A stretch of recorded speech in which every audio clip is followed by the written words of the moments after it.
Hi, everyone, and welcome to episode 49 of the Tick Bootcamp podcast. The title of today's interview is Lyme Made Me Write, an interview with Jenny Buttaccio. My name is Richard Johannesson. And I'm Matt Sabatello. Today's podcast guest is Jenny Buttaccio. Jenny Buttaccio is from Chicago, Illinois. She is also the creative force behind the Lyme Disease Challenge Instagram. Ms. Buttaccio's own Lyme disease journey began after she had surgery to remove an ovarian cyst. She thought she was experiencing pelvic pain and even made DVDs about pelvic pain and how to manage it. But she realized in 2009, as her symptoms started to progress, that something more was wrong. She started to feel dizzy all the time, and soon her body crashed. She had to take multiple medical leaves from her job as an occupational therapist, but her position was eventually terminated because she was so sick. Ms. Buttaccio was bedbound for almost 2 years. She couldn't even sit up for more than 5 minutes. After getting her Lyme disease diagnosis, she started on a regimen of herbs to strengthen her immune system. Since she was confined to her bed, Ms. Buttaccio started writing, something she had always wanted to do. Eventually, she became a frequent blogger for Dr. Bill Rawls. Hey, Jenny Buttaccio, welcome to the program. Thank you. Thanks for having me. So, Jenny, can you share with our listeners a little bit about your background? So, for example, can you share with us where you live?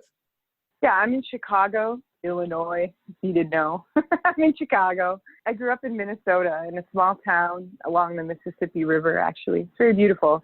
It's called Winona. It's funny because I never saw a tick in Minnesota. I actually saw my first tick last year in the city of Chicago on my dog. But yeah, I grew up in Minnesota, right in another tick haven of its own, you know. Yeah, I think it's kind of comical that the place that I actually see the tick is when I live in a major city. So what was your childhood like? If you asked my mom, she would say that I was always running around, always on the go, never home. And that's definitely true. You know, I was a gymnast. I ran track. I did diving, but my primary sport was gymnastics, and that, you know, went year round in some capacity for me. So I always had practice, sometimes long practices, you know, 3-4 hours. And I'd, you know, come home, get ready and leave and go somewhere else. So I really, truly was always on the go, never in one place too long, and just kept going. So, Jenny, were ticks or tick diseases a part of your childhood experience? Was it something that you talked about? Was it something that you were aware of?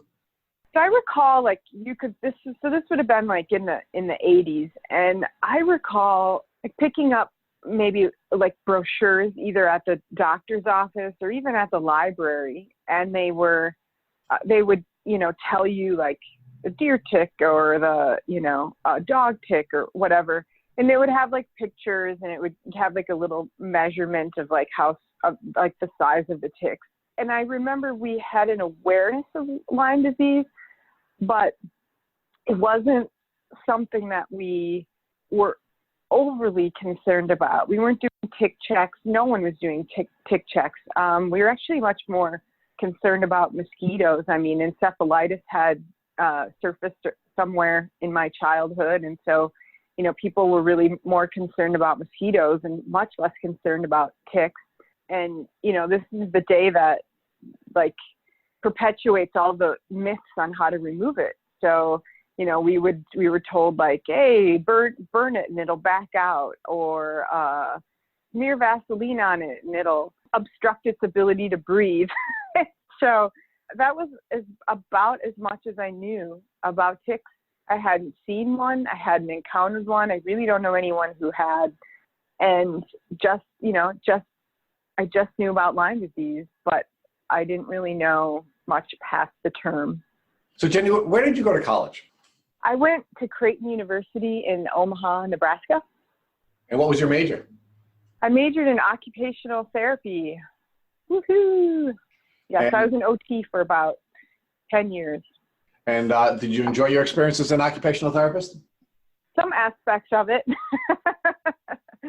I always say I never met a patient I didn't like. I always understood that if a patient was seeing me, that they weren't seeing me at the best time in their life. And so I didn't need to take anything personally. You know, some people, when they're sick, they're tired, they don't feel good, they're a little bit irritable, or they might even yell, or they're uncomfortable, or they're in pain, or they're crying, sobbing, you name it. There's the whole spectrum of emotions. And I just really quickly learned that's not about me. It's not about the job I'm doing. It's about the fact that I'm seeing these individuals at sometimes catastrophic times in their life.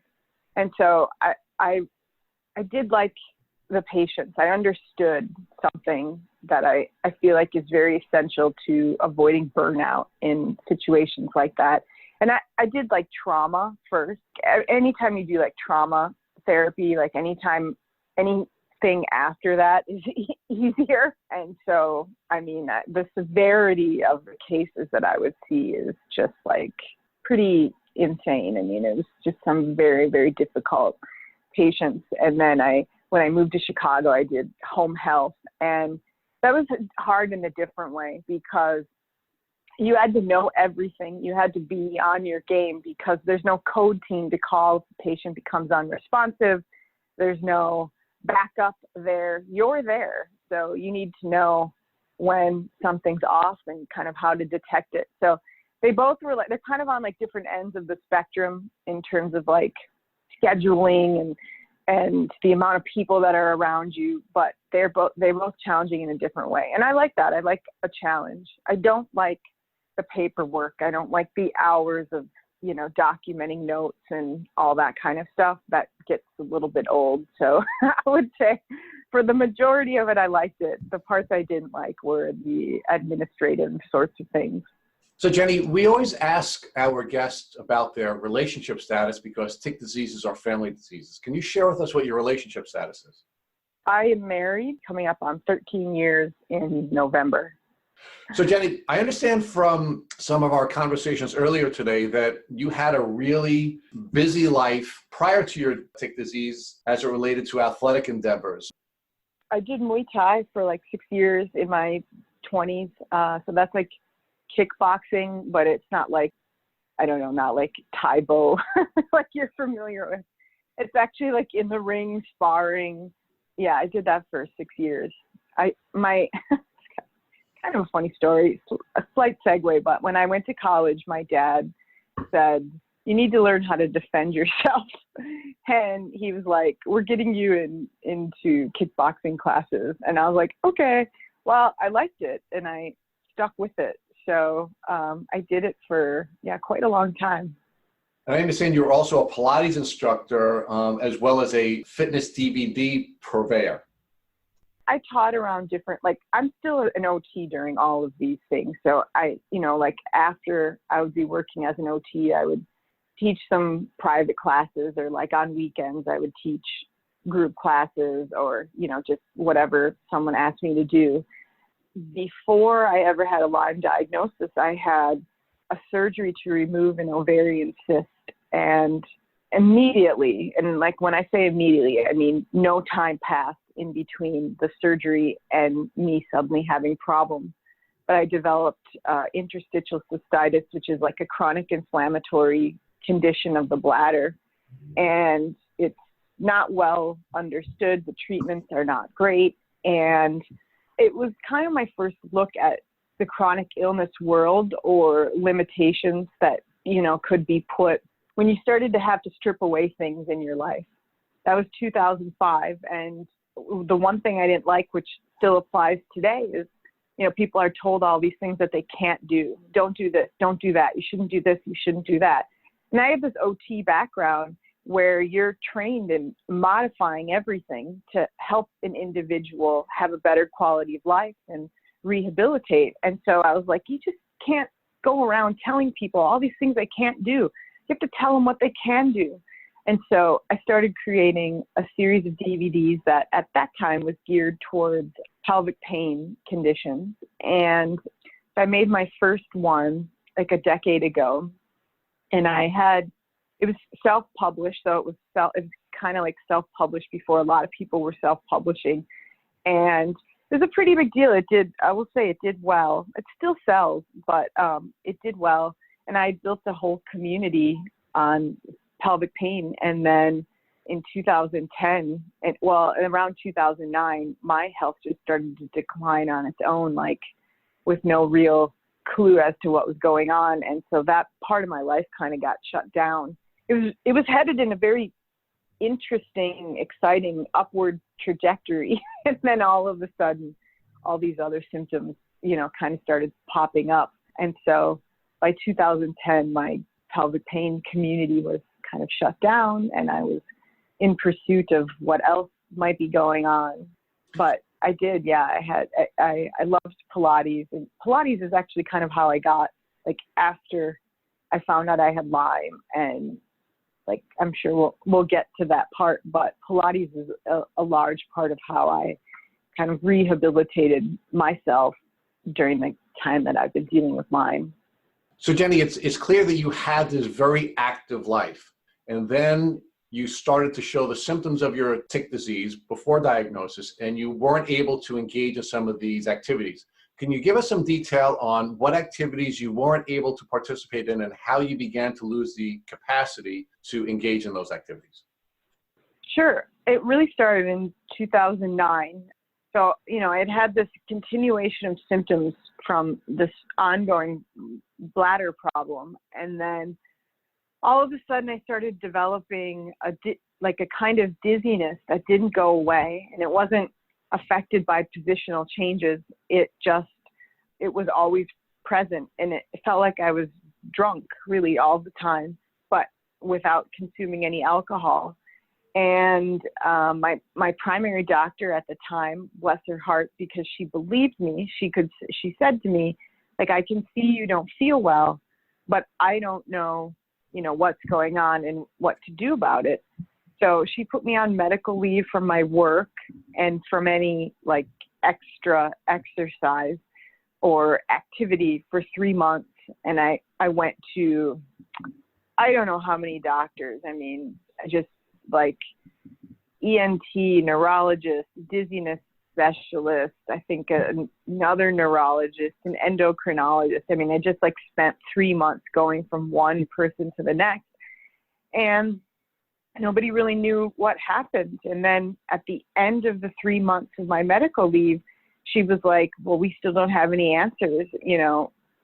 What do you want to do? And I was like, I don't know, just put me back to work.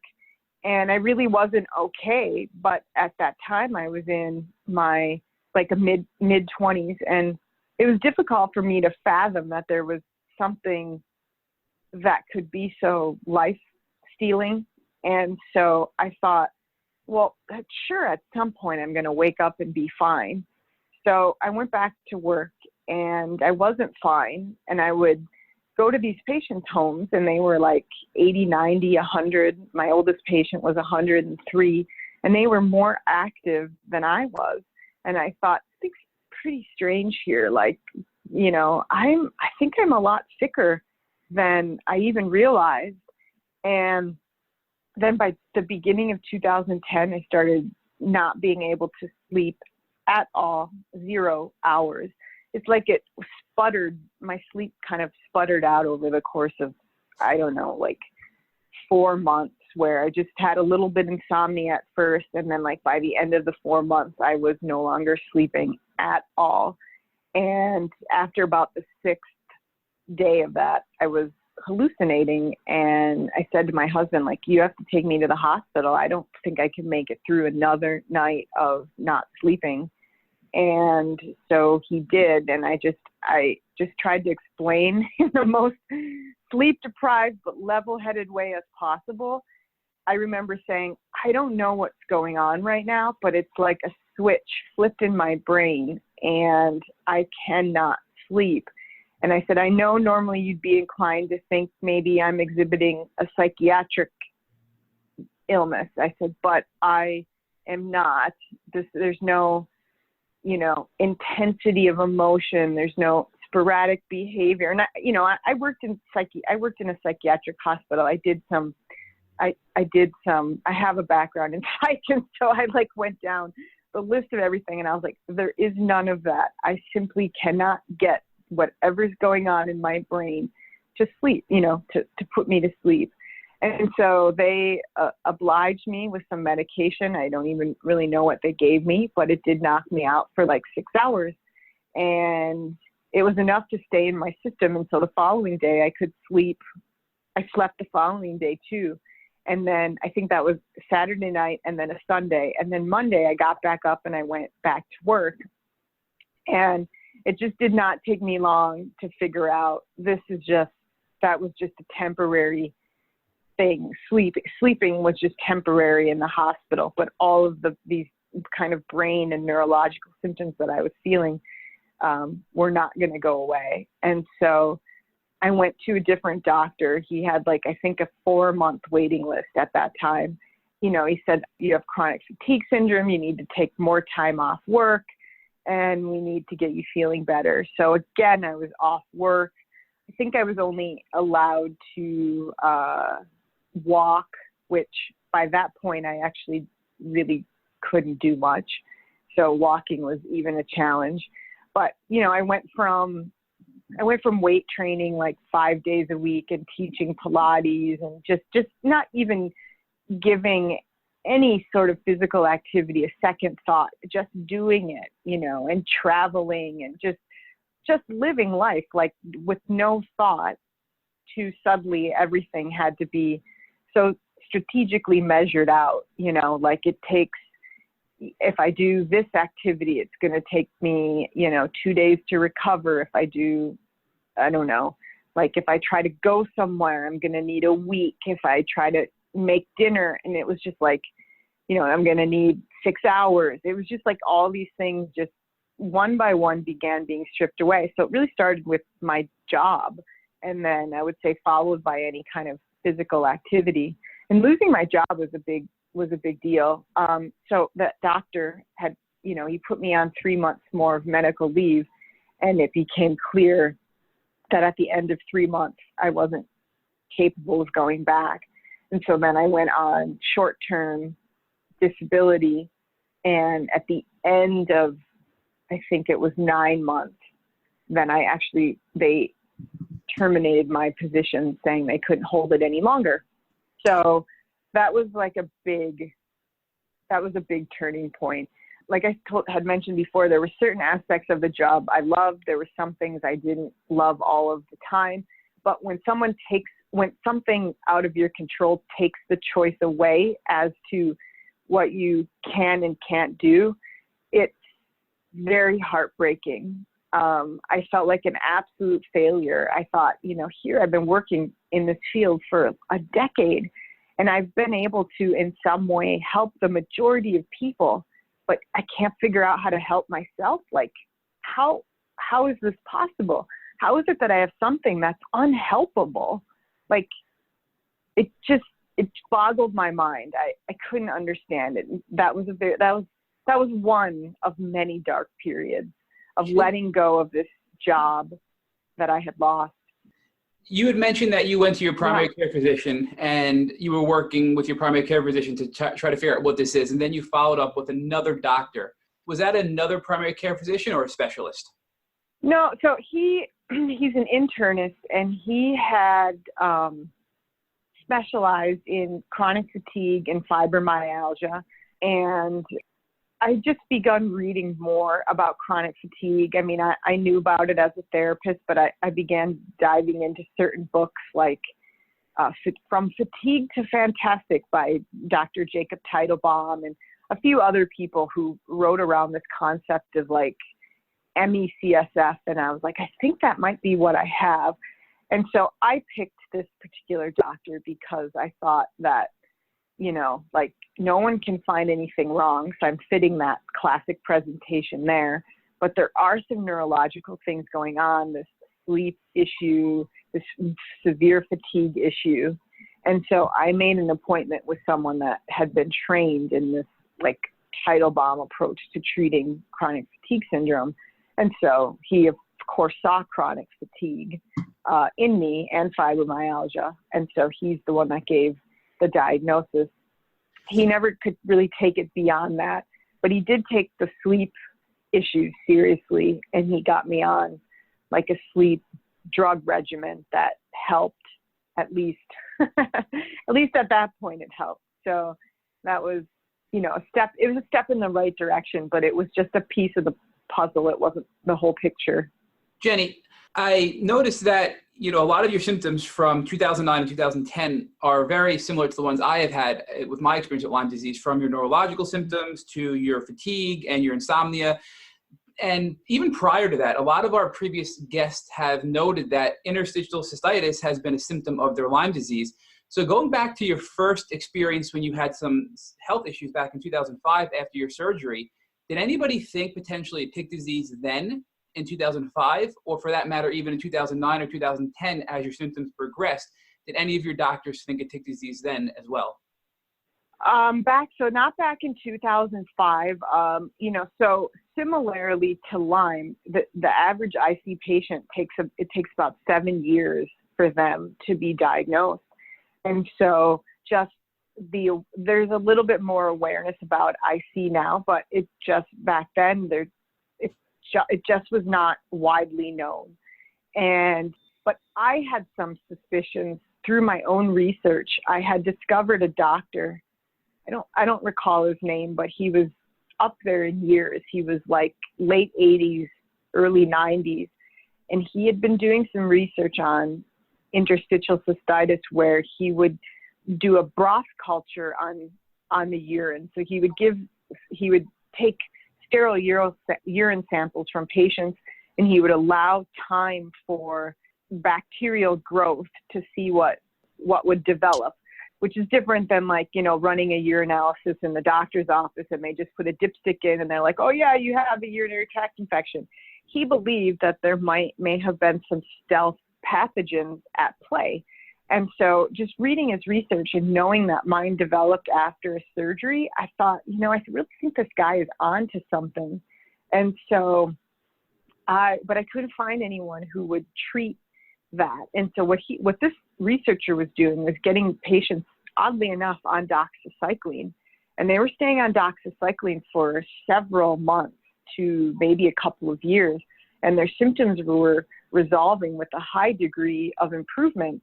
And I thought, well, I can't find anyone to give me doxycycline, but I can start using herbal therapy to create my own kind of concoction for the bladder.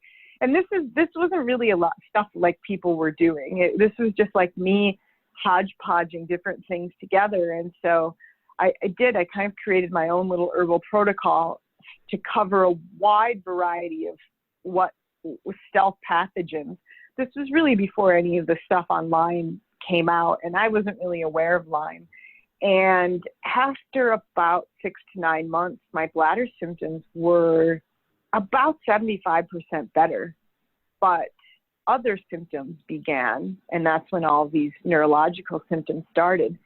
So I don't know with 100% certainty that the two for me, were 100% connected in terms of it being a tick-borne illness in my bladder. I do know that there were definitely some sort of stealth pathogens, but I'm not completely sure if it was, tick-borne diseases, because, as I've treated Lyme, the bladder has stayed relatively the same throughout.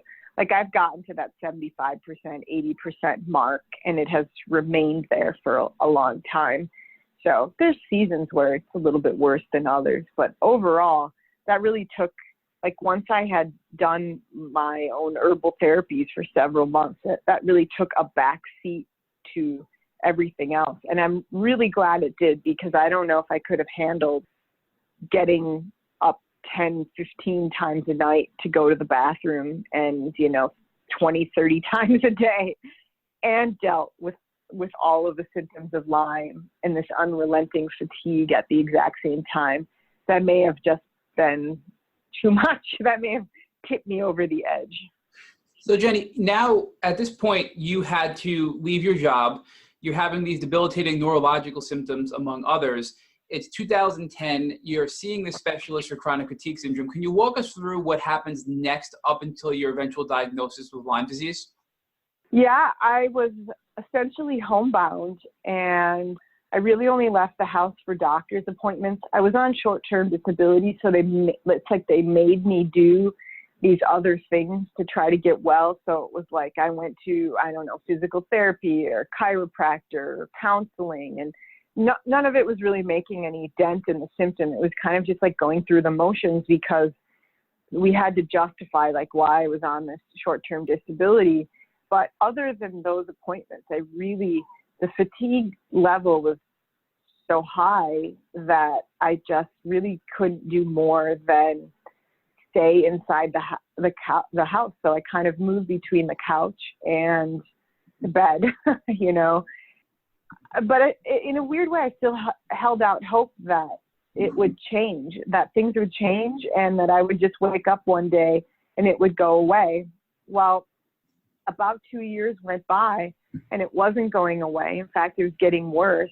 And so by 2012, I really was bedridden. By the end of 2012, I couldn't sit up for more than 5 minutes. I couldn't get, you know, like I couldn't even really do like a normal shower. I couldn't make dinner. I mean, I've literally just laid in bed for almost 2 years. And then in 2012, I found a doctor who, oddly enough, I had known about years ago from one of my patients who had cancer, and they were doing like some integrative cancer care with this particular doctor. And so I thought, you know, I mean, this patient spoke really highly of this other doctor. You know, I'm just going to call the office. And I really didn't have any hope that anyone could help me, but I called this doctor's office and I asked a few questions, and they said, would you like the doctor to call you back? And I was like, they do that? Like doctors would do that? I was like, okay. So he did. He called me back and he spent like a half hour on the phone with me. And I think I got an appointment 2 weeks later. And I don't really recall specifically how long the appointment was, but it was like over 2 hours. And at the end of the appointment, and you know, he had like a full file of my medical history. He said, I think you have Lyme disease. And I said, no, that can't be the case. I said, I've been tested for that like 2 times and all the tests have been negative. And he was like, well, but the tests are really not very accurate. And that was like kind of the first time that I had my eyes opened to the idea that you could still have Lyme. And so I came home and I started just like Googling stories or YouTubing videos, and there's a lot more content out now regarding Lyme disease, but even in 2012, even 7 years ago, there was just a real absence of content. It was, you know, there were some Facebook groups, and people were finding each other on Instagram, but just the volume of people's stories, there was just significantly less. But I stumbled upon a few videos, and these people had stories similar to me. They were of the same age, you know, 20s, 30s. They had great careers. They had a lot of promising opportunities in their life. And then all of a sudden, like one by one, things began being stripped away. And I really identified with that. And I thought, yeah, this is me. Like I'm doing all of the right things. I'm doing everything everyone asked me to do. And yet I'm still, you know, struggling, you know, and now I'm like confined to the bed. So something's being missed. And so when he said he thought it was Lyme, and I did research, and I kind of came back and I said, I think I agree with you. And when I lost my job, I lost my health insurance, and the COBRA payments were extremely high. And so like I was the one, you know, in my marriage, I was the one that had like the stable job and you know, the health insurance and benefits and such. Well, when I lost all that kind of like went away. And so I had like a 4-year period where I didn't have insurance at all. And so that was very challenging, because I you know, there were certainly times where I probably should have gone to the emergency room, and I opted not to. I mean, this was like I made some pretty awful decisions in the moment. Like I had said to my husband, like, you know, if I become unresponsive, you know, call the ambulance. Otherwise, don't call before. I don't want you to be in debt like $10,000-$15,000 for emergency services. I mean, I don't. My mind was there, but I think I was just making some grim decisions at certain times. And you know, I tried the treatments that the doctor was prescribing, but I just simply was too weak at that point. I just was too sick to tolerate anything. What were the treatments that this doctor was prescribing you now that he believed you had Lyme disease that you weren't responding to? I mean, I think it was just doxycycline, but I couldn't even handle that in like a third of a pill, a quarter of a pill. You know, I was trying that like every couple of days or twice a week. I couldn't even handle those. I mean, the reactions were just so severe. It's just like, you know, I don't know if it was a Herxheimer reaction at that point. I felt more like it was like just dumping something in a very toxic body. That's how I felt. You mentioned that, you know, you didn't want to go to the hospital unless you basically became unresponsive. You were telling your husband to not put yourselves into debt. Have you ever thought back to figure out how much you spent on your illness from 2005 to the present date during the times you both had and did not have insurance? That's like compartmentalized in a different part of my brain. And I don't really want to access that. I don't really want to know right now. Maybe when I'm out of the woods and I feel great, I'll look back and tally it up. But at the present moment, that is sort of like segmented away because I know it's a lot, and it continues to be a lot. I mean, it continues to be a lot of money. I mean, all I know is that as a rough ballpark, I could own a really nice home, and I don't. I rent a vintage apartment instead.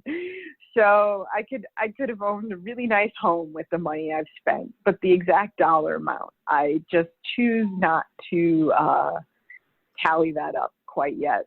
And just, you know, I'm just satisfied with, or I don't know, maybe I'm unsettled by knowing it's enough. It's a lot, you know. Now that you're seeing this doctor and you're taking this treatment, you're not responding well to it, and you're taking, you know, fractions of doxycycline that you're still not able to really tolerate. When you went back to this doctor, what were your next steps to heal based on the fact that you couldn't handle the medication that was needed?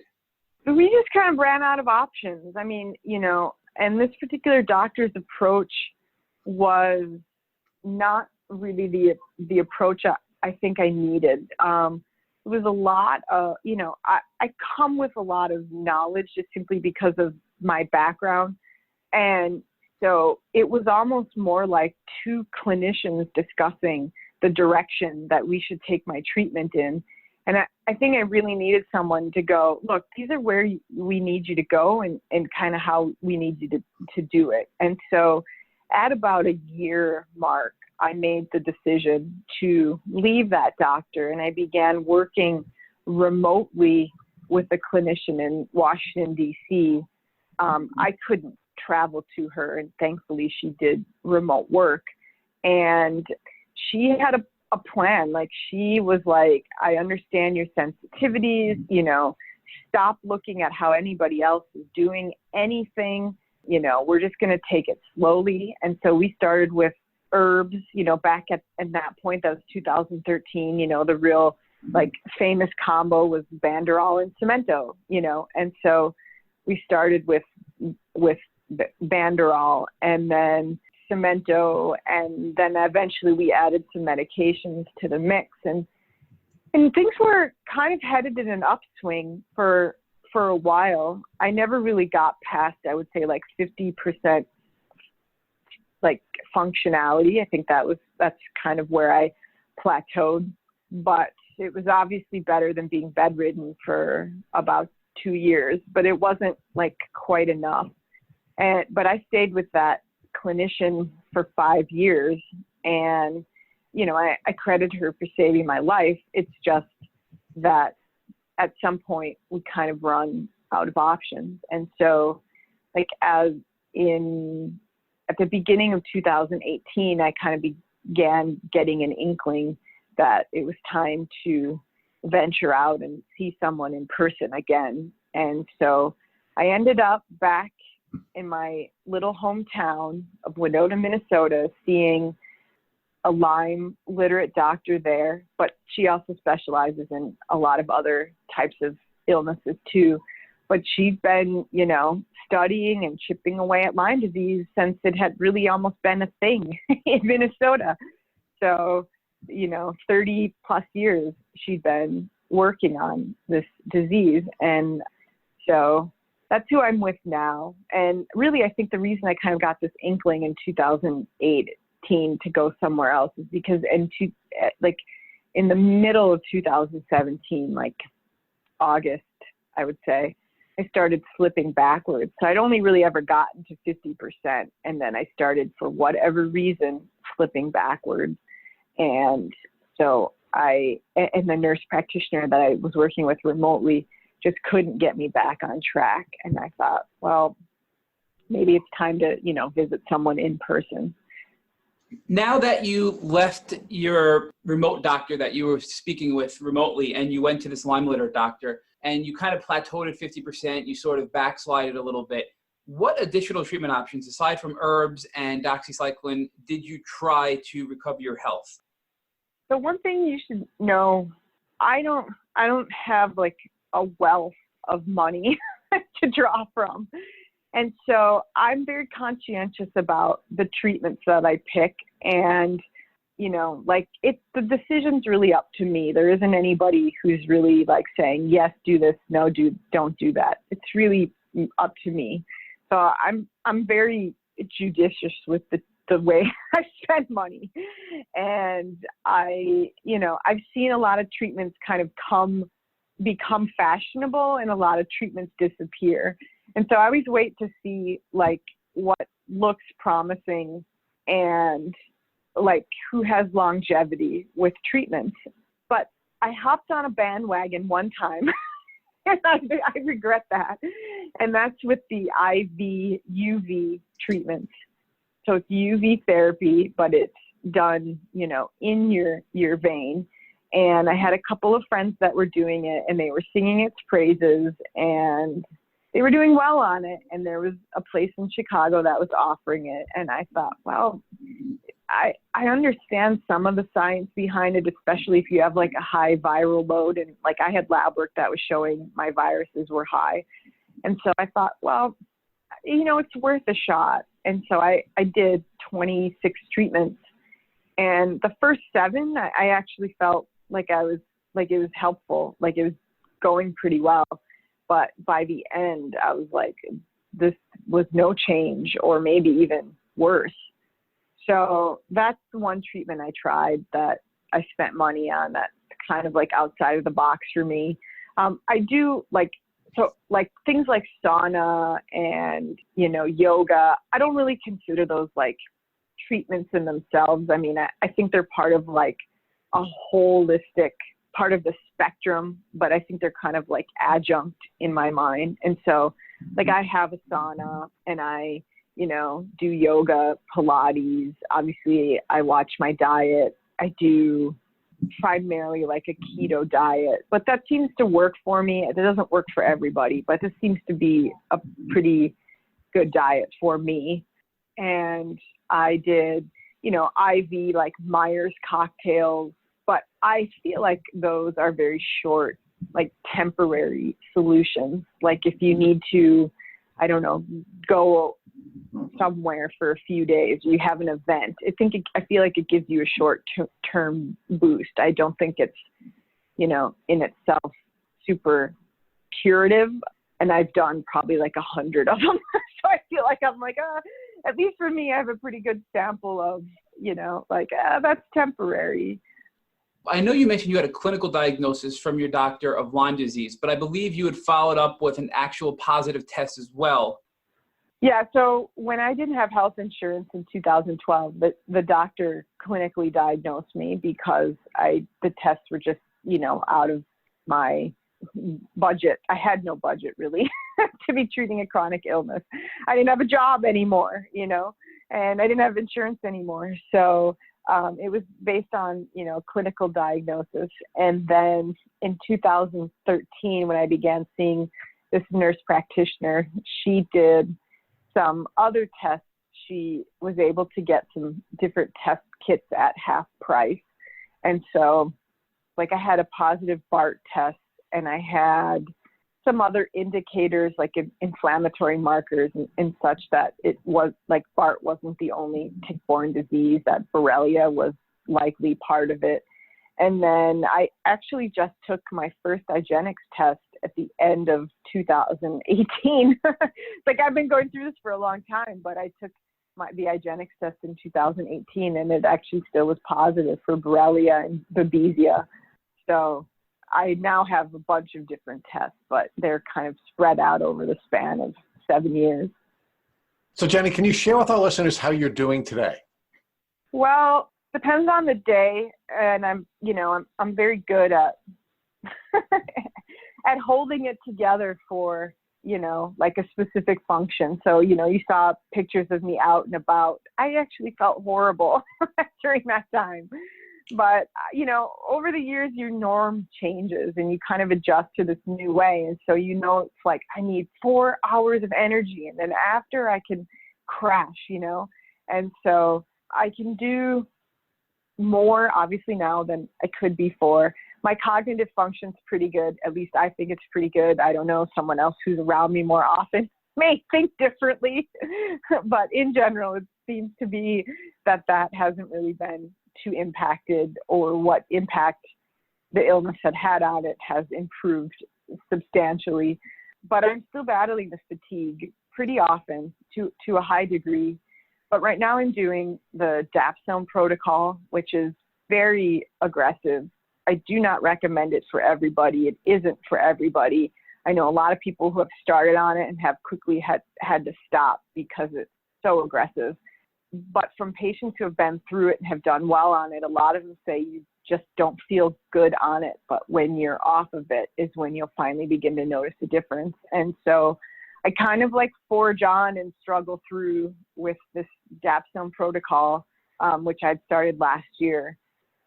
So I think right now I'm probably 40% functioning, more or less. So Jenny, can you put a little more meat on that bone? What would that mean for you in a typical day? How many hours could you work, and what kind of work would you be able to do? If I can lie in bed, which is where I do the vast majority of work, I can do stuff kind of dispersed throughout the day. So I could do a few hours here, take a little break, a few hours more, take a little break, a few hours more, But I'm in a resting position, and so as long as my brain is functioning, then it's okay. It's not so much a physical exertion, But if I have to, but I'm not really leaving the house. I don't leave the house much. So on my Instagram, you saw my biannual getting dressed up outing. You probably won't see that again for another year. It just doesn't happen often. I'm not getting dressed up and going places very, very much. I try to do some physical activity as tolerated. I don't make myself adhere to any specific schedule. It's just if I wake up and I feel like there's a little energy in my body, I'll do some yoga. I've been into push-ups lately, trying to get to 15. And then after I get to 15, I'm I don't care. Who cares if I could do more than 15? So, I just do what I can when I can. If I can go for a walk, that's fine. Sometimes I can walk far. Sometimes I can't walk, more than 5-10 minutes. So it really just depends on the day. But I have a flex schedule with activity. I just do what I can when I can. And some of these big projects, different articles and stuff that I'm working on, I really just chip away at them as more projects started coming my way and more opportunities started coming my way, I didn't want to say no. I wanted to take, whatever writing opportunities were given to me. And I had to figure out a way to kind of schedule things where I wasn't just collapsed at the end of the day. And so just little increments throughout the day. And I always tell people, just chip away at it and you're surprised at, how much you can actually get done. So I get stuff done just a little bit at a time. So Jenny, one of the things that I've really enjoyed about doing this podcast is witnessing the transformation that so many Lymies have gone through and the meaning that they've gotten out of their new life. Can you share with our listeners how you've changed spiritually and emotionally as a consequence of your tick disease journey? Yeah, I had a friend once that said that who didn't have Lyme but went through a different illness, and she came out the other side after several years, and she said that, she's grateful for the experience. Well, I'm not quite there yet. I'm not grateful for it yet. It's hard, and it's been going on for a long time, but I feel like I've come to a place of acceptance where two things can happen at the same time. You can work to improve your health and at the same time accept the position you're in. And because I was the type of person who was always on the go and doing things, learning to not push myself and just accepting that this is where I am, and no matter how hard I try, I can't outrun this season of my life. However long it lasts, I can't outrun it. I am where I am, and yes, I have to deal with it. I think has been one of the hugest mindsets for me. That's been the biggest change, because prior to illness, my way of dealing with things was to always push harder, do more, be better, blah, blah, blah. But when you're ill and you have such a limited energy reserves, you can't do that. You can't have that mindset. It took me years to get to this point, but I'm okay now with where I'm at. So that's huge. I think on sort of a philosophical, spiritual level, I'm wrestling with the idea of not everybody gets better. I know it doesn't sound so positive, but that's where my mindset is. It's I know hundreds, thousands of Lyme patients. Some get better, some don't. Not everybody does.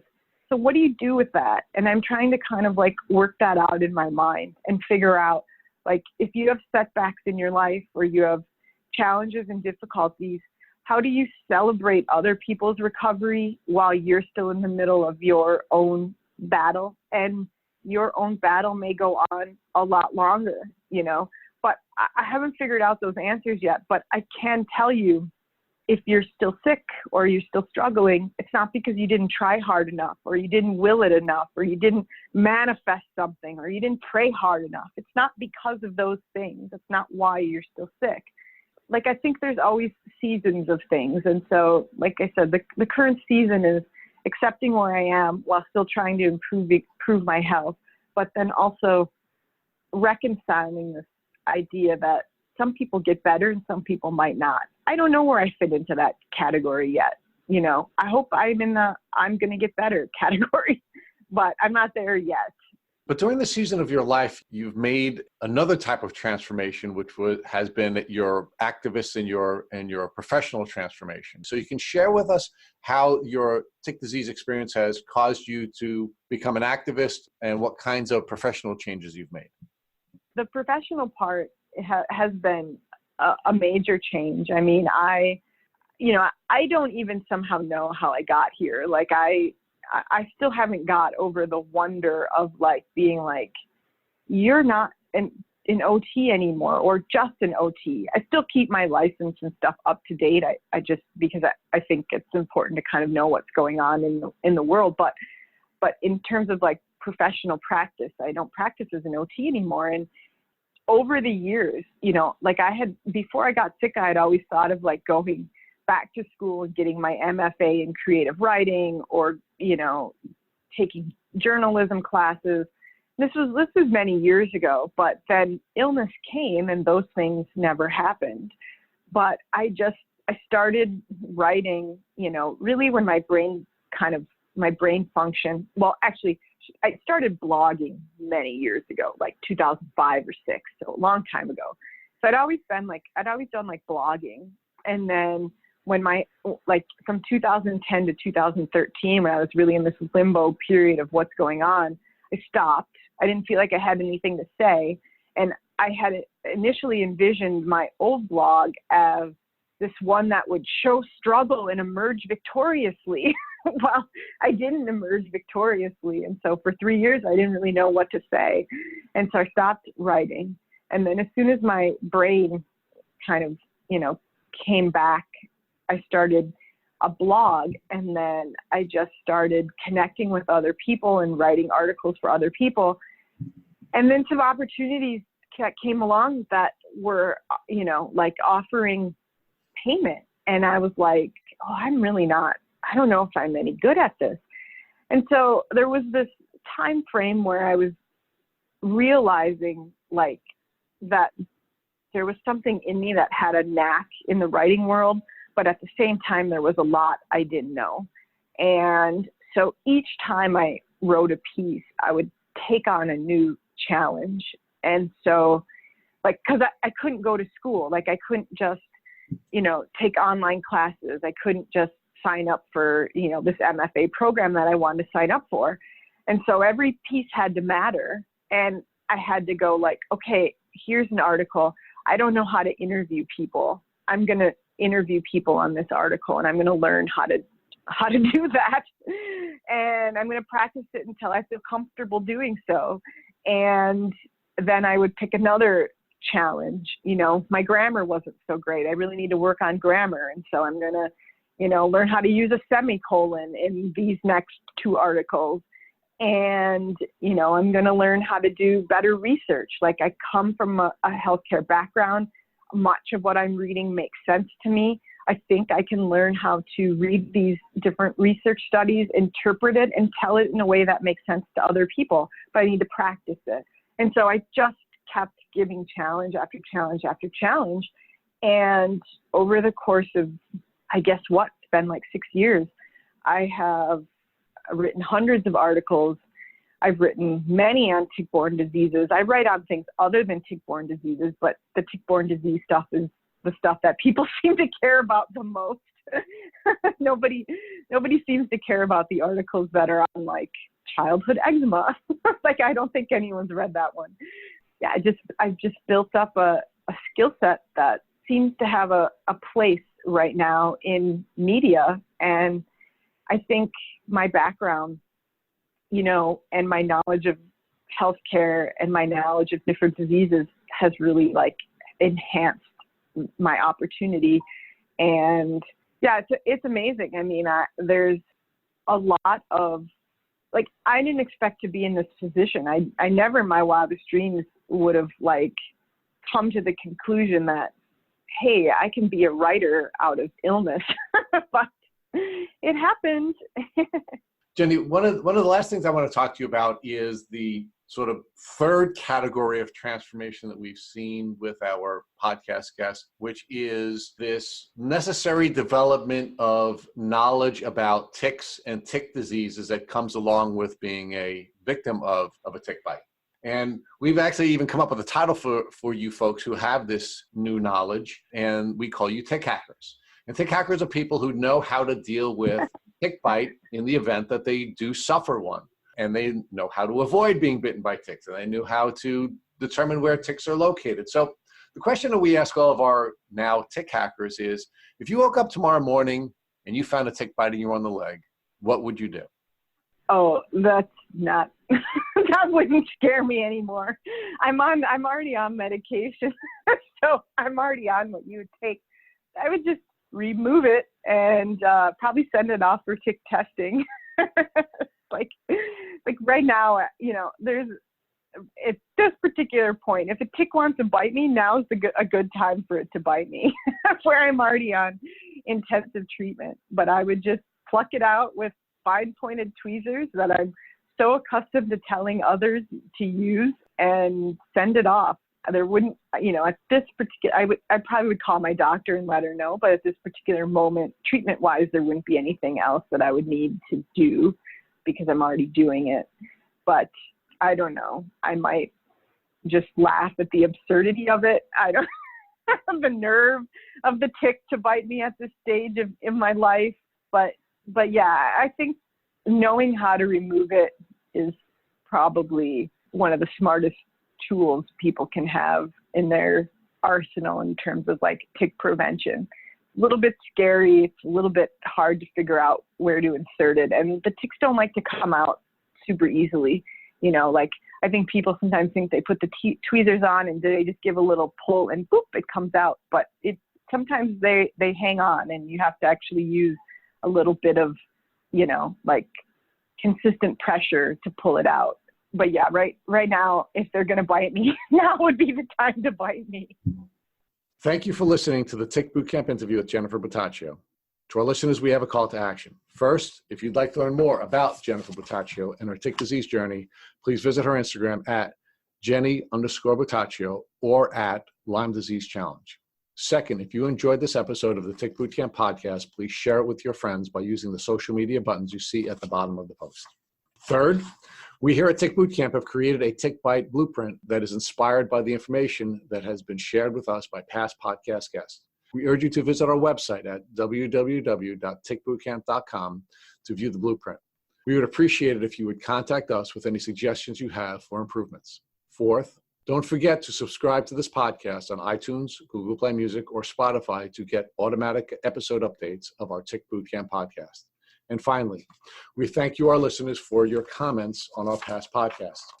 Please take a minute to leave us an honest review on iTunes, on Instagram, or on our website. We make it a point to read every single one of our reviews. Thank you for listening.